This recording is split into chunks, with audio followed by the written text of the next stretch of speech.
الحمد لله رب العالمين، والصلاة والسلام على سيدنا رسول الله وعلى آله وصحبه أجمعين.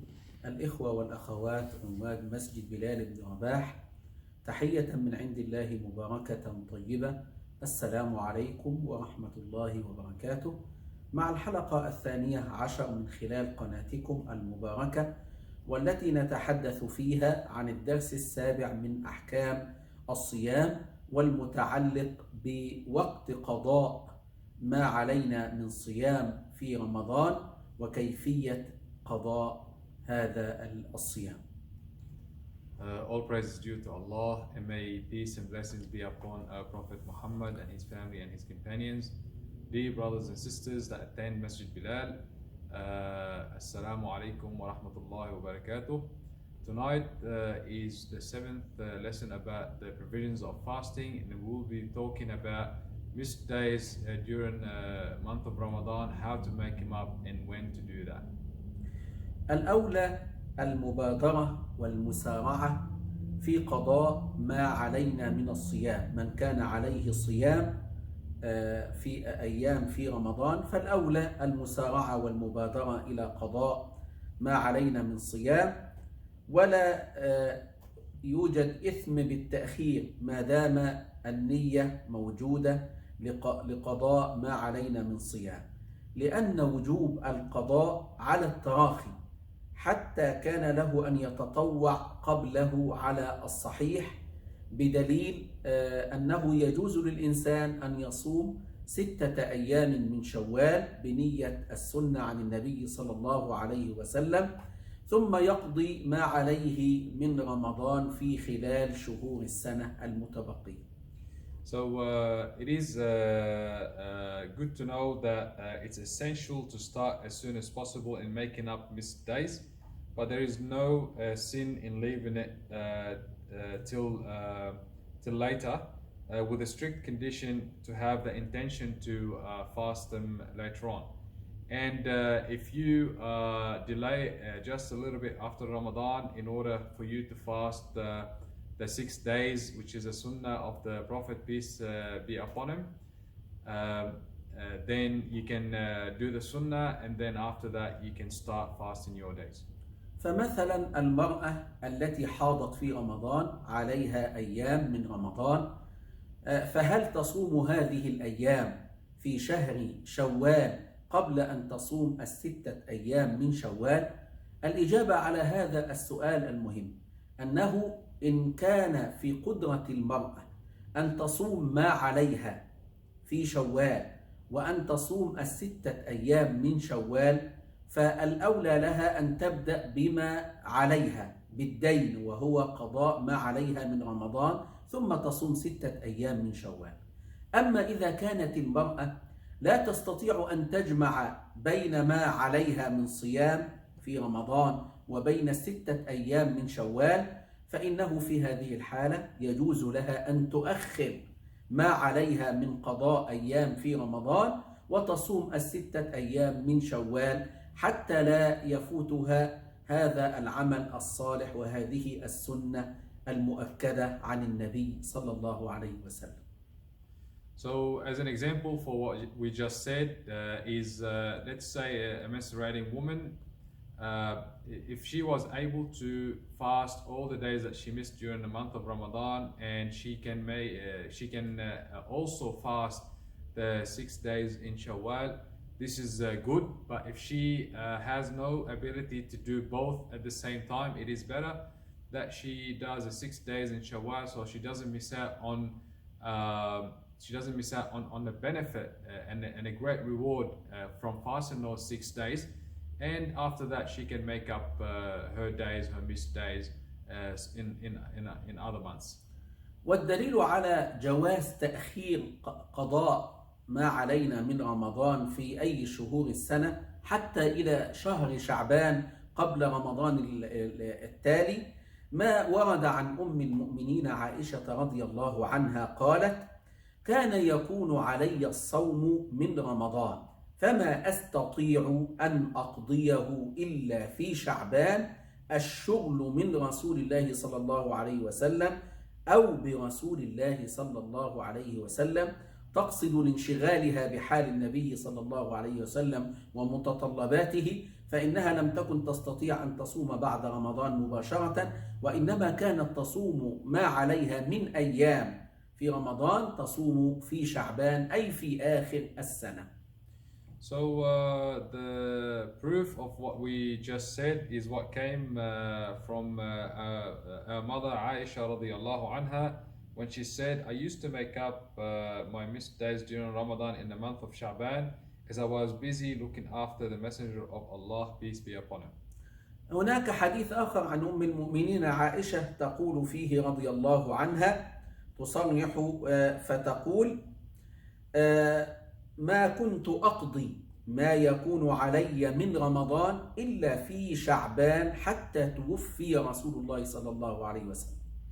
And another narration from the mother of believers, Aisha radiallahu anha, she said that I was only able to make up my missed days during Ramadan in the month of Sha'ban up until after the death of the Messenger of Allah, peace be upon him. ولا تتحدث عن نفسها فقط، وإنما تتحدث عن حال الزوجات، وخصوصا زوجات النبي صلى الله عليه وسلم أمهات المؤمنين رضي الله عنهن، فتقول: إن كانت إحدانا لتفطر في زمان رسول الله صلى الله عليه وسلم، تقصد في رمضان بسبب الحيض، فما تقدر على أن تقضيه مع رسول الله صلى الله عليه وسلم حتى يأتي شعبان.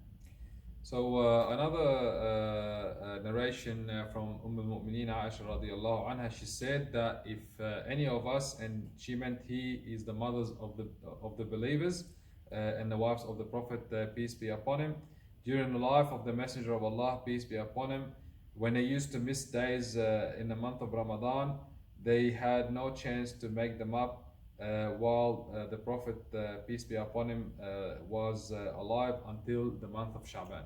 علمنا أن المرأة الحائض يجب عليها الفطر في رمضان وتصوم ما عليها من أيام قضاء بعد ذلك، كذلك المريض الذي يرجى شفاؤه والمسافر يفطران في رمضان، وعدد الأيام قضاء بعد رمضان. ولكن كيف يتم هذا القضاء؟ هل الأفضل الصوم الأيام متتابعة؟ من عليه مثلا 10 أيام يصوم 10 أيام متتالية متتابعة، أم أنه يجوز له أن يفرق هذه الأيام يوم في كل أسبوع، يومان أو أكثر أو أقل حسب طاقته؟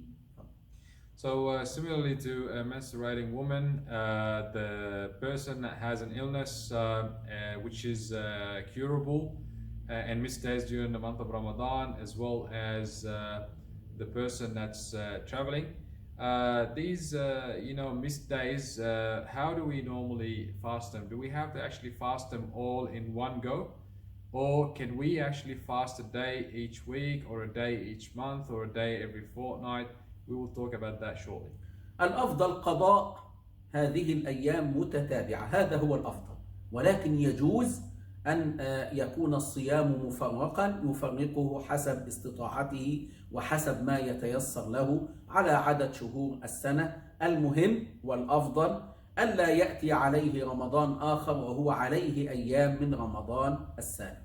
So the preferable way is to fast them all at once, so one after the other. But there is no harm in if the person is not capable or doesn't have the ability to fast them all in one go, to fast them separately, but for one condition, that he does not leave any days that he didn't make up till the next till next Ramadan comes in. في الروايات التي وردت عن أمنا أم المؤمنين عائشة رضي الله عنها دليل على جواز تأخير قضاء ما علينا من رمضان إلى شهر شعبان، ولا حرج في ذلك، سواء كان التأخير لعذر أو لغير عذر. So what came from the mother of believers, Aisha radiallahu anha, gives us the idea that we can actually delay our fast if we have to, all the way up until Sha'ban, and there is no harm and there is no sin in doing so. أما من أتى عليه رمضان آخر ولم يقضي ما عليه من رمضان الفائت فما حكمه؟ So, what if someone didn't make up the days and a second Ramadan came? المرأة عليها أيام من أيام الحيض، أو إنسان مريض عليه أيام بسبب مرضه أو بسبب سفره، وتأخر حتى أتى رمضان المقبل، رمضان آخر.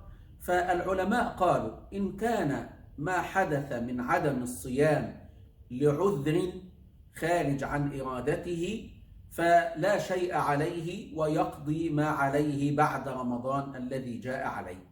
هذا باتفاق الفقهاء. واختلفوا في الذي ظل لم يفطر لم يصم ما عليه من رمضان حتى جاء رمضان المقبل ولا عذر له، لم يمنعه ولم يشغله شيء عن الصيام ومع ذلك لم يصم. اختلفوا فيه ونذكر الاختلاف إن شاء الله. So, if the person wasn't able to fast their days before the coming of the next Ramadan, and they had an excuse, there is no harm in that, and there is no sin. And the majority of the scholars said, and actually all the scholars said, that this person has an excuse and he can make him up after the coming of the second Ramadan. But the scholars deferred on the verdict for the person that did not fast all his days before the coming of next Ramadan, and he does not have a valid excuse for doing so. إذن تأخير الصيام إن كان لعذر فلا شيء عليه إلا القضاء فقط. أما إن كان بغير عذر فقال بعض الفقهاء وهو الرأي الراجح أن تأخيره بغير عذر يكلفه بجانب القضاء أن يطعم عن كل يوم مسكينا. يعني مثلا إنسان عليه 10 أيام من رمضان وظل بدون عذر إلى أن جاء رمضان آخر وصام رمضان الآخر، وبعد رمضان عليه أن يصوم 10 أيام ثم يطعم عن كل يوم مسكين من هذه الأيام 10. So the person that has no excuse to delay his making up his days till the next Ramadan, and the ulama said, or some of the scholars said, that this person will have to make up his days, and on top of that he has to feed a poor person for each day that he did not that he has to make up, still have to make up. In this case, if someone has still 10 days and the next Ramadan came, and after the next Ramadan comes, then that person will have to fast his days. So in that case he has to fast 10 days and he has to actually feed 10 poor people. وهذا قول عبد الله بن عمر وعبد الله بن عباس وأبو هريرة من صحابة رسول الله صلى الله عليه وسلم، ومجاهد وسعيد بن جبير من التابعين، ومن الأئمة الإمام مالك والثوري والأوزاعي والشافعي. So this is what we just talked about is the opinion of Ibn Abbas and Ibn Umar and Abu Huraira and Mujahid and Sa'id ibn Jubair and Malik and Al-Thawri and Al-Uza'i and Al-Shafi'i and Ishaq. أما الإمام أبو حنيفة ومعه الحسن البصري والإمام النخعي فقالوا حتى وإن أخر الصيام ولم يصم في هذا العام وصام بعد رمضان الذي بعده فلا فدية عليه، لأنه صوم واجب فلم تجب عليه في تأخيره كفارة كما لو أخر الأداء والنذر. So Abu Hanifa and Al-Hasan al-Basri and Al-Nakha'i had a different opinion. So they're saying that the person that skipped making up his days up until next Ramadan and he didn't have any excuse, then he pays no ransom because it's a compulsory fast, so he has no right to delay. نخلص من حلقة اليوم أنه الأفضل أن نصوم ما علينا من أيام بعد رمضان مباشرة إن كنا نقدر على ذلك. So what we take from today's lesson is that it is recommended that we actually fast our days after Ramadan finishes. وإن كان هناك تأخير وأخرنا الصيام إلى شهور أخرى حتى شهر شعبان فلا حرج في ذلك، فقد فعلت أمنا أم المؤمنين عائشة رضي الله عنها ذلك. And if we were to delay the making up those days throughout the months all the way up until the month of Sha'ban, there is no harm in doing so, because that's what al-Mu'minin Aisha radiyallahu anha did. أما عن كيفية الصيام فالأفضل أن نصوم الأيام متتابعة متتالية، هذا هو الأفضل. أما إن صمناها مفرقة فهذا جائز ولا حرج. And in terms of fasting the days, what's better is to fast them all in one go. But if we were not able to do so, then there's no harm in doing them separately. الأمر الأخير في هذا اليوم أن من عليه أيام وتأخر ولم يصومها حتى جاء رمضان آخر، فإن كان ترك ذلك لعذر فلا حرج عليه وعليه القضاء فقط. أما إن لم يكن له عذر فإنه يعاقب عقوبة، وهي أن يطعم عن كل يوم مسكين بجانب القضاء.